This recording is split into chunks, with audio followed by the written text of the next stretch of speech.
शिवनेरी किले के ऊपर आसमान विशाल और शांत था, तारों से सजा हुआ।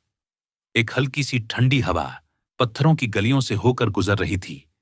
जब जीजाबाई, अब एक मां, अपनी गोद में अपने नवजात पुत्र को थामे खड़ी थीं।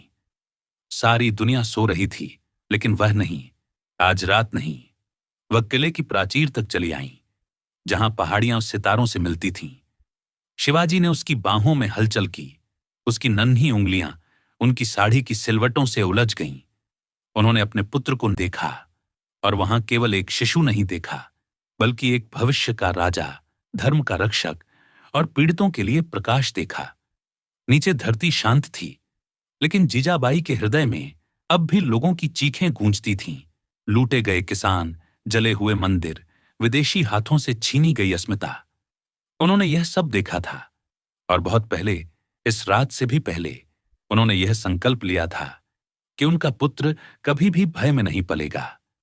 उन्होंने रात की नीरवता में फुसफुसाकर कहा, मेरा पुत्र धर्म के मार्ग पर चलेगा।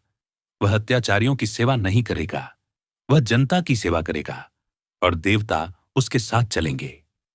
हर रात जब शिवाजी उनके पास लेटे होते, वह उसे निष्क्रियता की लोरियां नहीं सुनाती थीं। वह उसे कहानियां सुनाती थीं, राम जी की, जो न्याय के लिए समुद्र पार कर गए, कृष्ण जी की, जिन्होंने अर्जुन को रणभूमि में उठने की प्रेरणा दी, महाराणा प्रताप जी की, जिन्होंने समर्पण के स्थान पर कष्टों को चुना। यही कहानियां उसकी लोरी बन गईं। वह उसके नन्हे हाथ को लकड़ी की तलवार पर चलवाती, भवानी माता के सामने झुकना सिखाती, लाचारी में नहीं, श्रद्धा और शक्ति के साथ। वह उसे सिर्फ शाहजी भोंसले का पुत्र नहीं बनाना चाहती थीं, बल्कि भारत माता का सपूत बनाना चाहती थीं। और यूं हर रात टिमटिमाते दियों की रोशनी में और पहाड़ियों की सतर्क निगाहों के बीच जीजाबाई ने अपने पुत्र के भीतर एक बीज रोपा। घृणा का नहीं, संकल्प का, प्रतिशोध का नहीं, पुनरुत्थान का।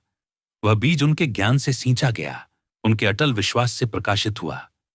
और एक दिन संसार ने पीछे मुड़कर देखा और कहा, यन, शिवाजी ने जो भी युद्ध लड़ा, उसमें उसकी मां की आवाज उसके हृदय में गूंजती रही।